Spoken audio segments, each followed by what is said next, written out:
Hello बच्चों, नमस्तुभ्यम। मैं गुरु Kunal from to F. आज हम सब graphical representation of sound wave के बारे में पढ़ने वाले हैं।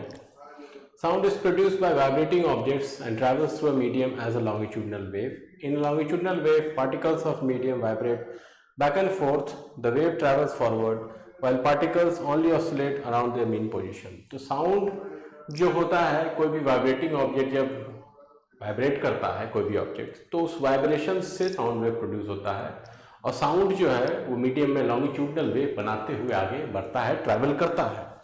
लॉन्गिट्यूडनल वेव में जो पार्टिकल का जो मीडियम होता है, मीडियम का जो पार्टिकल होता है वो बैक एंड फोर्थ वाइब्रेट करता है।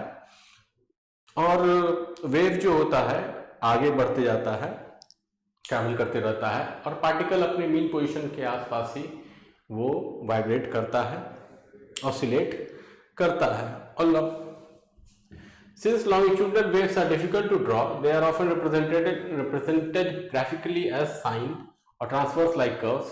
This graphical representation helps us understand the wave properties easily. The graph does not mean that sound travels as a transverse wave. It only shows how displacement of pressure changes.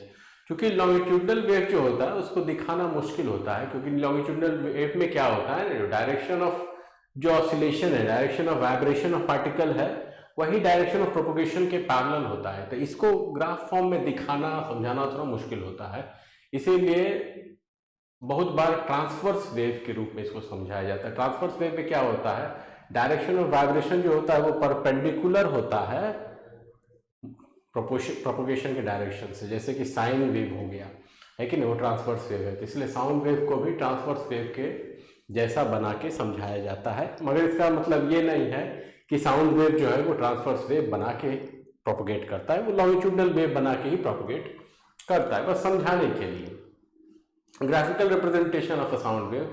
A sound wave can be represented in two ways: displacement versus distance graph, displacement versus time graph. Both graphs appear similar but represents different information. तो graphical representation जो sound wave का होता है वो दो तरीके से किया जा सकता है।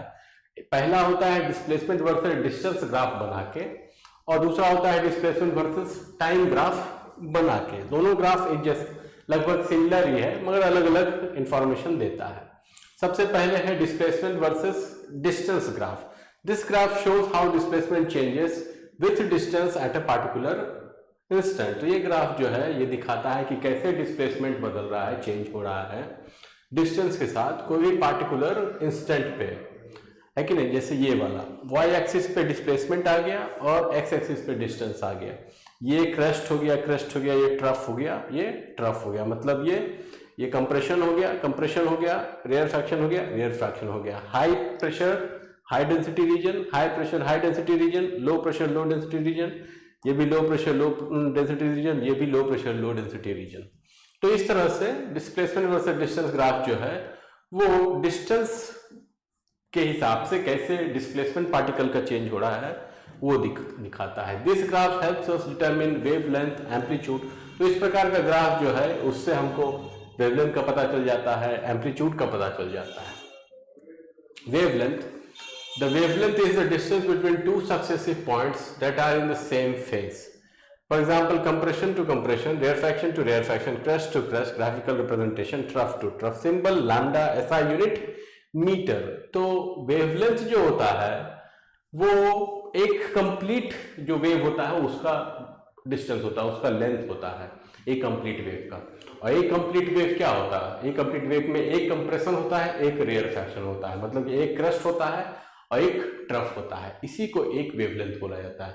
मतलब एक कंप्लीट ऑसिलेशन कितना दूरी में हो रहा है, कितना डिस्टेंस में हो रहा है, वही वेवलेंथ बन जाता है। ऐसे इसको समझाने के लिए इसको ऐसे समझा जा सकता है कि दो सक्सेसिव पॉइंट के बीच का दूरी वेवलेंथ हो जाता है। जैसे क्रेस्ट से क्रेस्ट के, इस क्रेस्ट से अगला क्रेस्ट के बीच का दूरी, या इस ट्रफ से अगला ट्रफ का दूरी जो होता है वो वेवलेंथ कहला जाता है। इसीलिए कंप्रेशन से कंप्रेशन के बीच में, या रेयर फ्रैक्शन से रेयर फ्रैक्शन के बीच में, क्रेस्ट से क्रेस्ट के बीच में, या ट्रफ से ट्रफ के बीच का जो दूरी होता है वो वेवलेंथ कहलाता है। इसका सिंबल लैम्डा होता है, एसआई यूनिट मीटर होता है।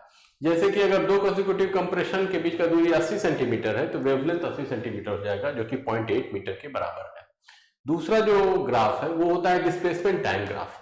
This graph shows how displacement changes with time at one point. तो ये ग्राफ जो है ये दिखाता है कि कैसे डिस्प्लेसमेंट चेंज हो रहा है समय के साथ किसी भी पॉइंट पे, है कि नहीं, यानी समय के साथ एक पॉइंट पे कैसे डिस्प्लेसमेंट बदल रहा है कि नहीं। जैसे ये हो गया, वाई एक्सिस पे डिस्प्लेसमेंट है और एक्स एक्सिस पे टाइम है कि नहीं। तो वाई एक्सिस पे डिस्प्लेसमेंट है, एक्स एक्सिस पे टाइम है। This graph helps us determine time period, frequency, amplitude. तो इस ग्राफ से हम सबको टाइम पीरियड, फ्रीक्वेंसी और एम्पलीट्यूड निकालने में सहूलियत मिलता है, आसानी होता है। Parts of sound wave, sound wave का पार्ट नंबर 1 है equilibrium position. The horizontal line passing through the centre is called the equilibrium और mean position. Particles remain here when there is no disturbance. Equilibrium position वो जगह होता है, वो horizontal line होता है जो कि सेंटर में होता है, और यहाँ पे जब कोई डिस्टर्बेंस नहीं होता है तब पार्टिकल यहाँ पे रहते हैं। पार्टिकल का एक रेस्ट पोजीशन है, ये मीन पोजीशन है, ये नॉर्मल पोजीशन है। तो जब कोई वेव नहीं होता है, कोई एनर्जी नहीं रहता है, तो पार्टिकल इसी जगह पे रहता है कि नहीं। इसलिए इसको इक्विलिब्रियम पोजीशन बोला जाता है। यहाँ इक्विलिब्रियम में है पार्टिकल। दूसरा amplitude, amplitude is the maximum displacement of a particle from its mean position. Amplitude होता है वो होता है पार्टिकल का मीन पोजीशन से पार्टिकल का मैक्सिमम पोजीशन के बीच का दूरी। यही डिस्टेंस जो होता है वही एम्पलीट्यूड होता है। मतलब मीन पोजीशन, ये मीन पोजीशन हो गया और ये मैक्सिमम पोजीशन हो गया, तो ये दोनों के बीच का दूरी जो होता है वही मैक्सिमम डिस्प्लेसमेंट होता है, वही एम्पलीट्यूड कहलाता है। इसका सिंबल कैपिटल ए होता है, यूनिट मीटर होता है। Importance of amplitude, greater amplitude means louder sound, more energy, smaller amplitude means softer sound, less energy. तो एम्पलीट्यूड का इंपॉर्टेंस ये है कि एम्पलीट्यूड एनर्जी दिखलाता है। ज्यादा एम्पलीट्यूड मतलब लाउड आवाज है, ज्यादा एनर्जी है। स्मॉलर एम्पलीट्यूड मतलब सॉफ्ट आवाज है, कम एनर्जी है। Frequency, frequency is the number of complete vibrations made in 1 second. Symbol F, SI unit hertz. तो फ्रीक्वेंसी जो है वो 1 सेकेंड में कितना वाइब्रेशन जो साउंड वेव है वो करता है, वो फ्रीक्वेंसी कहलाता है। मतलब 1 सेकेंड में कितना कंप्लीट वेव बना रहा है साउंड वेव, वो उसका फ्रीक्वेंसी कहलाता है। इसका यूनिट हर्ट्ज होता है, सिंबल स्मॉल एफ होता है। और अगर 1 सेकेंड में 100 वाइब्रेशन कर रहा है साउंड वेव, तो इसका मतलब है उसका फ्रीक्वेंसी 100 हर्ट्ज के बराबर होगा। तो यही है, साउंड को इसी तरह से ग्राफिकल रिप्रेजेंटेशन किया जाता है। मेनली 2 ही प्रकार का ग्राफिकल रिप्रेजेंटेशन है कि नहीं। डिस्प्लेसमेंट वर्सेस डिस्टेंस ग्राफ और दूसरा है डिस्प्लेसमेंट वर्सेस टाइम ग्राफ। और दोनों जी जरूरी होता है, दोनों ही अपने अपनी जगह पे जरूरी होता है, सही होता है।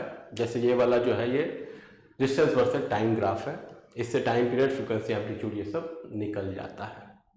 तो इस क्लास के लिए इतना ही। आई होप आपको समझ में आया होगा। अगर आपको हमारा कंटेंट अच्छा लगता है तो लाइक कीजिए, सब्सक्राइब कीजिए, कमेंट कीजिए, और हमारा जो साइट है e2fe.in उसको विजिट कीजिए। देखिए आपको क्या पसंद है, क्या सूट कर रहा है, और हमारे साथ आगे बढ़िए। धन्यवाद।